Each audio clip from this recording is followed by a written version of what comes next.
So Eugene is limited, is just saying it, his original thing is to just sort of say, well, there's the skin surface that is being created, and if we call this a human being, these are the atoms of construction inside of him. That's the skin surface he draws around him. So all he's done is push it so that it becomes, instead of that, it pushes a head shape and arms and legs, and you can tell I went to art school, can't you? There you go, you see. So you get the human being, it's just that thing having grown pseudopodia, literally. It's the same skin surface which has developed itself into a being. But around it, if you like, is the aura, the field of becoming in the Siddha, or dreamlike states, etc., or the pure experience of life. And he links it into the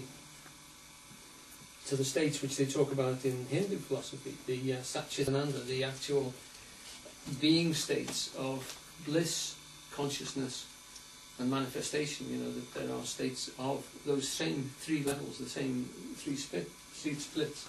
This Lama here, Sogyal Rinpoche, actually relates it to the Trinity of Christianity. He says, this one will be the Father,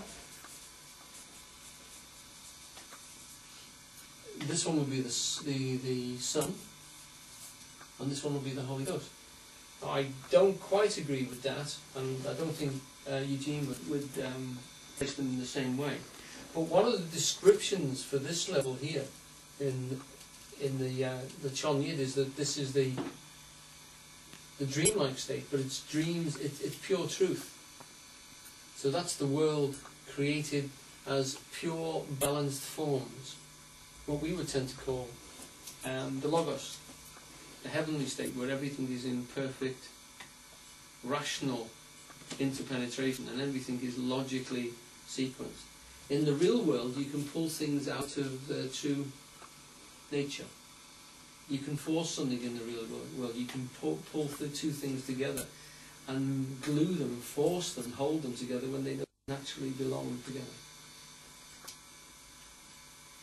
And as soon as you release that, or on death, they dissolve, things will literally disperse and go back to their original places, if you allow them. The gravity pushes them together. And in this world, we get pushed into situations in which we don't belong, and we don't recognise and we don't feel that we should have to come up against. And this is what Eugene says on the tape. There is free will, and there is continuous experience, and in between, you've got the various dream-like states. Some dreams are very intense, some dreams are very mild and very relaxed, and deep sleep is exactly the same as being purely in that consciousness. But unfortunately, we don't bring any memory of it. What we have to try and do is keep our true sense in there, because we are volitional beings if we can only stay in that state. So Eugene's saying exactly the same thing, only Leary's saying this is what you go through in a drug state. Eugene's saying you're going through that all the time. So what you have to try and do is be intensely real in the world, be dreamy to be able to see what the future might hold for you and to be creative, but be willful at the same time, because the will is where the creation comes in through, from God, through you as an individual. Through your dream state, it starts to take on manifestation, whatever it is, whether it's a painting, a piece of music, a business idea, whatever it is, comes in through that way and gets into the real world that way. So they spend a lot of time talking about art in there as being, you know, a valuable expression. Art is where the being isn't necessarily self-conscious of what he's doing, but it's passing through him, it's getting through him willfully and finding experience in the world. Like, you know, in the same way as the scientific inventions and recognitions of new processes in the world, they act through individuals whose life is not perfect, who haven't become balanced human beings, but who actually are used as doorways for ideas that want to get expressed. They're pushing their way in. Eugene often talked about the fact that it's striking the way an invention doesn't usually appear in one place. It seems to appear in 2 or 3 places at the same time, and one guy gets there first, but just behind him, you know, the 3 or 4 fellas almost getting down to the patent office the same morning. And it's because the universe is pushing its way through. It's the zeitgeist, as Jung called it, you know, this spirit that wants to find expression. And all you have to try and do as a creative being is be the open door that it comes through. That's what Eugene says, that the spirit can't get right into that centre. It always bounces out. I don't think you mentioned that on this particular tape in the description. But what he does mention, he spends a long time labouring the fact, is that this is a scientific diagram with one exception. The scientists don't accept that the white paper knows what it's doing. Feels what it's doing, is the word he uses. Feels what it's doing, which is quite important. Because out here, it doesn't know consciously what it's doing, it feels it.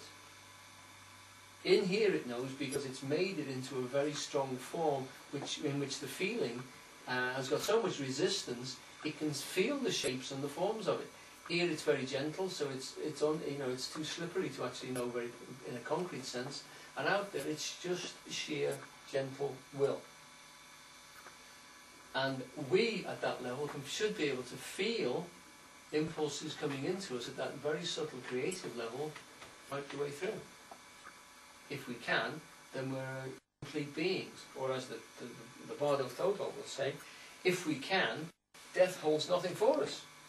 Because all we're doing is rubbing this out, and we're okay because this is still... Well, we do that every time we go into meditation or deep prayer. We exist at these levels, so without that we're all right. But for most of us it's a tremendous shock, and without that we're extremely disturbed. Part of the process of literally karma. Karma is what you've done, so the seeds that you've sown stay in you. You can burn them out with good works. People can burn them out by good works in your name, by prayers. We were only talking about that in the break. You know, prayers can actually lift the situation and change it.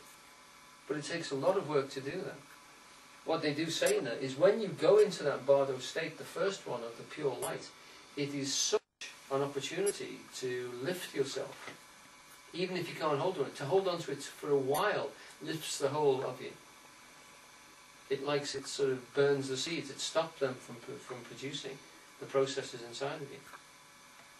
So what it's saying actually, and this is me saying this, not Halliday or the book, is that even in this being here, those things must still be rotating because it's capable of pulling spirit down and into itself. I mean, it's spirit which is getting wrapped into it all the time.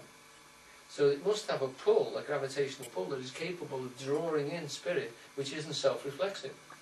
So that even when this is rubbed out, that still rolls on into another situation. And it wants another body, you know, like the one I had last time, please. What these guys go on about a lot is that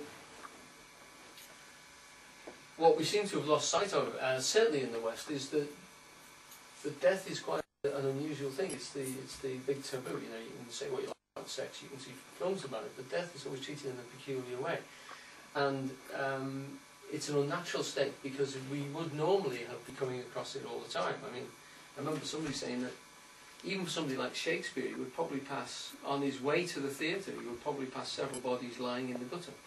Because the poor people used to leave their bodies in the gutter, and they would be collected on a handcart and thrown in the charnel house. So he would pass several dead bodies on his way to the theatre of the night.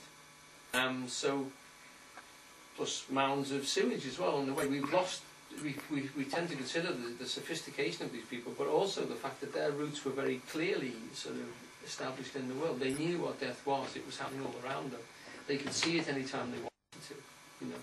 Everything was there present to them, and it's just although we say, you know, this is what's happening in primitive worlds, we have to say, yeah, but it would be enlivening in the sense that it would convey to you that this life you've got is only a temporary state. It's not a permanent thing, and the Tibetans believe at that point. It's not a new... Death is not something which is going to be a once in a lifetime thing. It's something which has happened to you many times, and it's happening all around you. There are people dying, you know, alongside you. You're rubbing shoulders with them all the time. It's not an unusual state. It's something that you should literally take in as part of your life program. It's a life process. And it's a much important part of you.